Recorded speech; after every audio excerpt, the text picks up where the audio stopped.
بولنا چاہتا ہوں. یوں اشارے سے فرمایا. حضرت عائشہ نے وہ مسواک لیا, اس کو اپنے دانتوں سے چبا کے نرم کیا, پھر رسول اللہ صلی اللہ علیہ وسلم کو دیا, اور آپ اس مسواک کو اس انداز سے آپ نے مسواک کی ہے جیسے ایک تندرست آدمی مسواک کرتا ہے.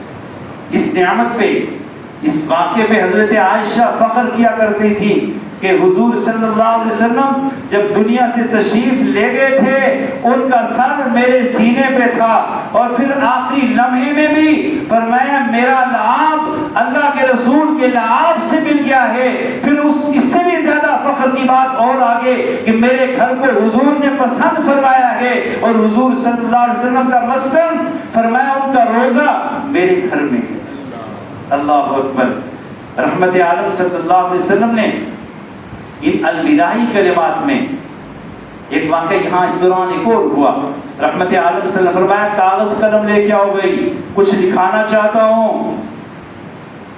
کچھ لوگوں نے کہا لے آئے کاغذ قلم پنسل اور کاپی, اور کچھ نے کہا ان میں حضرت عمر بھی تھے, انہوں نے کہا رحمت عالم کو اتنا شدید بخار ہے, بخار کی کیفیت میں اور پھر سر درد کی کیفیت میں رسول اللہ کو تکلیف نہ دی جائے, ہمارے لیے اللہ کی کتاب کافی ہے. رحمت عالم یا تو کوئی تاکیدی حکم جاری فرمائیں گے, ورنہ قرآن کریم اور پھر رسول اللہ کے فرمان کے مطابق دین مکمل ہو چکا ہے, اب کسی اور نئے حکم کو تو آپ نے دینا نہیں, وہی ارشاد فرمائیں گے, کوئی تاکیدی حکم دیں گے.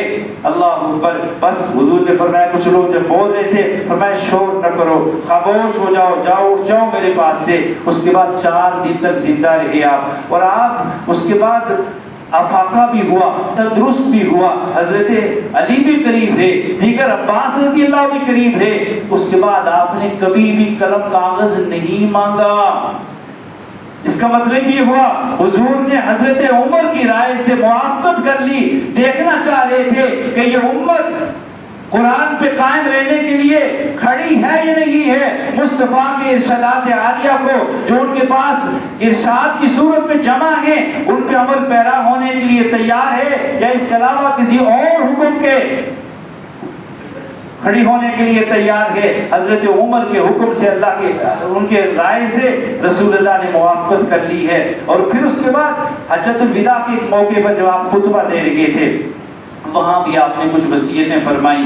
ان میں ایک بات یہ بھی فرمائی لوگوں اپنے ماتحتوں کے ساتھ اچھا سلوک کر لینا, اور پھر یہ بھی فرمایا اخرج الیہود والنصارى من جزیرۃ العرب, یہود و نصارہ کو جزیرۃ العرب سے نکال دینا, ان کو اپنی جگہوں پہ حرم کے دائیں بائیں جزیرۃ العرب میں ان کو مت آنے دینا, مت ٹھہرنے دینا. اور ایک بات یہ بھی فرمائی جب وفود تمہارے پاس باہر سے آئیں انہیں ہدیے اور تحفے دے کر واپس کرنا. اور تیسری چیز رسول اللہ صلی اللہ علیہ وسلم فرمائی لوگوں یاد رکھو اللہ تعالیٰ یہود و نصارہ پہ لعنت کرے, انہوں نے انبیاء کی قبروں کو سجدہ گاہ بنا لیا تھا, اور پھر دعا کی اللہ میری قبر کو سجدہ گاہ نہ بنانا, میری قبر کو میلہ گاہ نہ بنانا.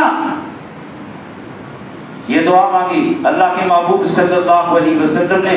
اور پھر وہ آخری لمحے تھے جب آپ دنیا سے جا رہے تھے, سیدہ عائشہ فرماتی ہیں آپ نے اپنا ہاتھ مبارک یوں بلند کیا اور آپ کی آواز میں نے سنی, آپ اس آخری لمحے بھی فرما رہے تھے الصلاۃ الصلاۃ الصلاۃ. فرمایا لوگوں نماز کا اہتمام رکھنا, نماز کا خیال رکھنا, نماز کا خیال رکھنا, اور اپنے غلاموں کا خیال رکھنا, ماتحت عملے کا خیال رکھنا, ان کے ساتھ زیادتی نہ ہونے پائے. اللہ کے محبوب صلی اللہ علیہ وسلم زبان سے یہ پڑھ رہے تھے اللہم رفیق اعلیٰ لا الہ الا اللہ, یہ جملے زبان پہ جاری تھے یا اللہ مجھے تیرے پاس آنا پسند ہے. اور فرمایا جبرائیل امین آئے, آ کے اجازت مانگی ہے. اسرائیل علیہ السلام آئے, آگے اجازت مانگی ہے. اگر آپ کہیں تو ہم آپ کے جو ہے روح قبض کرنے کے لیے آپ کی روح قبض کریں, اگر آپ زندہ رہنا چاہیں ہم واپس چلے جاتے ہیں. یہ کائنات عالم کے بعد اس کائنات میں صرف ایک شخصیت ایسی ہے جن کے پاس جبرائیل اسرائیل پوچھ کے آئے,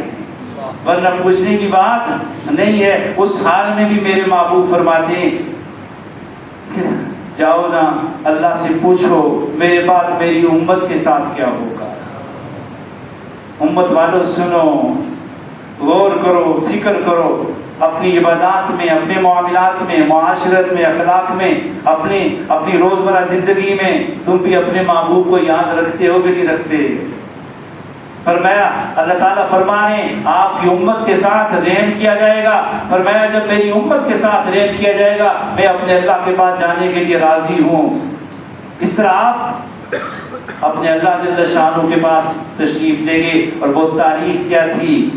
اللہ اکبر، ربیع الاول کا مہینہ تھا، 12 ربیع الاول تھی صحیح روایت کے مطابق. اور ایک روایت میں 2 ربیع الاول کا بھی آتا ہے. اور رسول اللہ صلی اللہ علیہ وسلم وہ اسی ماہ ربیع الاول میں دنیا سے تشریف بھی لے گئے. ماہ ربیع الاول میں آمد مبارک بھی ہوئی ہے. فرمایا دونوں پہلو پہ اس انداز سے ان کو جمع کر دیا تاکہ اعتدال باقی رہے کہ جہاں خوشی کا موقع آئے حد سے تجاوز یوں نہ کیا جائے کہ اسی ماہ میں میرے مصطفیٰ کی رحلت بھی ہے. اور جہاں رحلت ہے اتنا پیٹنا پٹانا نہ ہو جو میرے مصطفیٰ نے منع کیا ہوا ہے کہ اسی ماہ میں آمد بھی ہے کہ آپ کی آمد بھی مرحبا ہے. اس لیے آئیں ہم اس بات کی نیت کر لیں جو دین ہم نبی کریم صلی اللہ علیہ وسلم ہمیں دے کے گئے ہیں ہم اس دین پہ جو آپ نے جاتے ہوئے فرمایا تھا لوگوں میں تمہارے درمیان 2 چیزیں چھوڑ کے جا رہا ہوں. ایک اللہ کی کتاب چھوڑ کے جا رہا ہوں اور دوسری سنت رسول چھوڑ کے جا رہا ہوں. ایک روایت میں یوں بھی فرمایا ایک خدا کی کتاب چھوڑ کے جا رہا ہوں، دوسرا اپنا خاندان چھوڑ کے جا رہا ہوں. فرمایا ان 2 کو مضبوطی کے ساتھ ان کی عقیدت تمہارے دل و دماغ میں ہونی چاہیے. فرمایا تم کبھی گمراہ نہیں ہوگے. اس لیے آئے